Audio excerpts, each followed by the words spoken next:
New start time for the Daytona 500, and Pitbull bids farewell to Team Trackhouse. How's it going, y'all? My name is Eric. Welcome to Out of the Groove on the go, coming to you from the Daytona International Speedway garage area. Craftsman Truck Series qualifying is happening all around me. They race tonight on FS1, but we need to talk about the Daytona 500. The start of Sunday's race has been moved up an hour.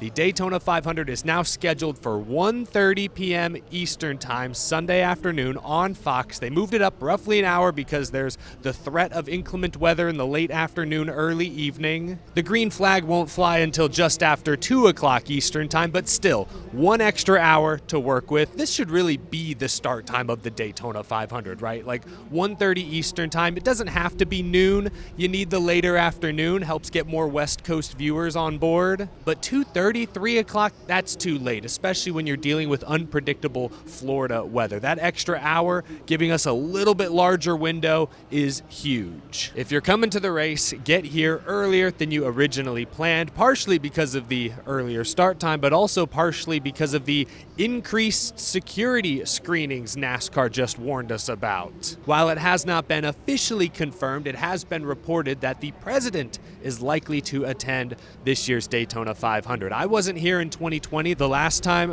President Trump was here, but people I know who were here said yes, there was more security. It was a little more difficult to move from place to place to get around. So if you're coming to the Daytona 500 this weekend, get here early. This is your warning. There's a reason I'm standing here in the Team Trackhouse corner of the garage, and it's not because last night Shane Van Gisbergen, Helio Castroneves, and Daniel Suarez all suffered damage in their dual races. No, well, it is partially that. I mean, you can see they still have, although wait, can y'all see that? Zoom in. Why'd they put Ross Chastain's name on SVG's wrecked primary car? Huh, we've got a Ross Chastain Trackhouse 88.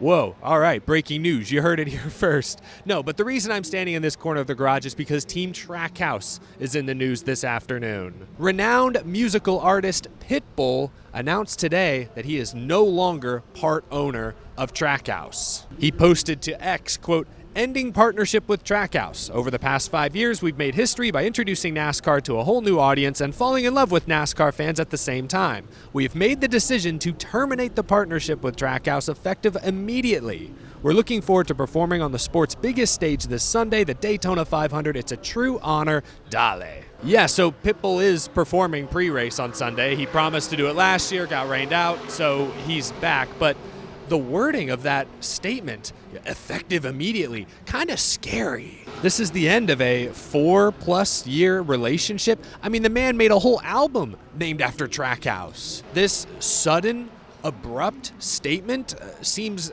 like it's out of nowhere. Did something happen?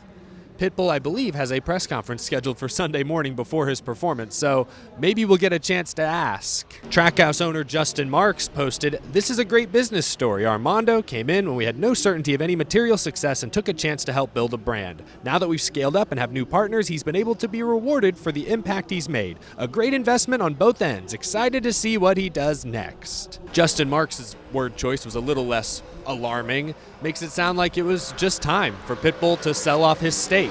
As he said, it's a good business story. It's kind of ironic that Mr. Worldwide would announce that he's leaving Trackhouse at the world center of racing when Trackhouse has drivers from New Zealand, Mexico, Brazil, and America representing them, right? Kind of ironic. Let's talk about one of those drivers because I do believe this could have an impact on Daniel Suarez's future. Suarez signed a 1-year extension last season. He is in a contract year, does not have a deal for 2026. And he admitted again during media day this week that early last season, Suarez and Marks were having their doubts about this relationship. At the time, the team had been very inconsistent. They got better as the year went on. Daniel Suarez made it to the round of 12. He had 9 top 10s last year. 6 of them came in the second half of the season. And his teammate Ross Chastain got that win at Kansas late in the year. So things have improved performance-wise since those contract negotiations took place. But that does not change the fact that Daniel Suarez does not have a deal done for next season. It doesn't change the fact that overall he has been inconsistent since against joining Team Trackhouse. It doesn't change the fact that 18-year-old Connor Zilic is rapidly rising up the ranks. And it doesn't change the fact that Pitbull just left the team. Daniel Suarez isn't there because of Pitbull. If anything, Pitbull joined Trackhouse through mutual connections with Daniel Suarez, but the point is they are still at least somewhat linked. I made the bold prediction a couple weeks ago that Daniel Suarez and Trackhouse would go their separate ways at the end of this year. I still feel like that's a reasonable prediction, but I think the next 3 weeks, honestly, are extremely important. Daytona, Atlanta, Coda. Daniel Suarez has a chance to win any one of those races. He did win Atlanta last season. He's won at a road course before.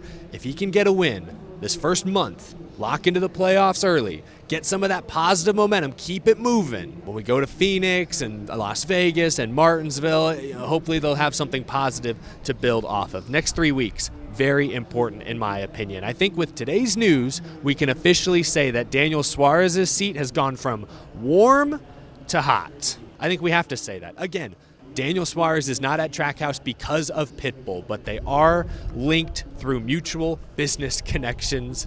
So this is a story to watch as we get into the summer months. Real quick, I want to talk about the annual OEM press conference that happened today.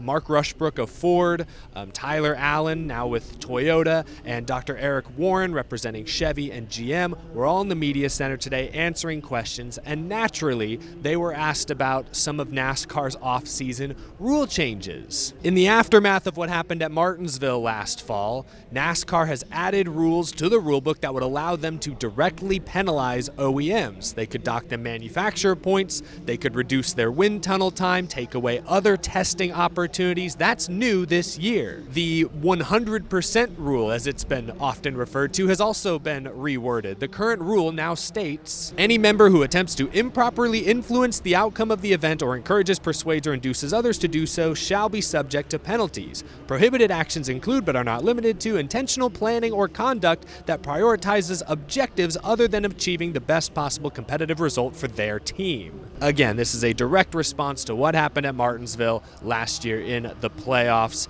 Naturally, it led to some questions, though, about Daytona super speedway racing, where team orders, manufacturer orders are commonplace. All 3 OEMs said that they don't anticipate these new rules coming into effect at super speedway races. In fact, they all said they told their drivers the same thing this week that they've said for years. So still expect teammates and manufacturers to draft and pit together per usual. Mark Rushbrook of Ford said specifically, quote, "We understand the principles. We understand the spirit of what the rule is trying to do. You can never fully go through every scenario that can happen, but I think with that understanding and alignment on the principles and understanding it will be different at a super speedway versus a short track, I think we all know what to do." Again, don't expect them to race any differently this weekend, but especially come playoff time, will be interesting to see if this new rule, these new penalties, make any sort of difference. Changing the subject slightly, the 3 OEM representatives were also asked about hybrid engines. The context being, for years, NASCAR has said, yeah, we're close to getting a 4th or a 5th manufactured. President Steve Phelps said it again this past week. But if we've been so close for so long, why haven't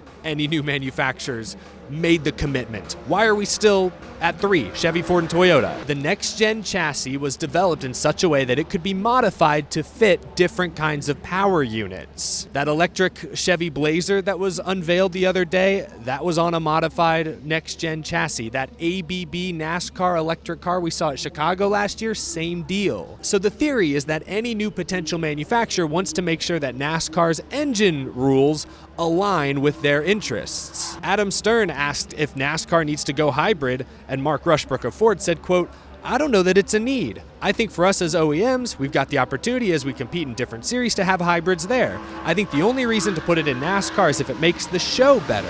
If you're just going to put it in the cars and race the same way we do today, then there's no real story there, especially on a track like this where you don't have an opportunity other than coming down pit road to have the regeneration.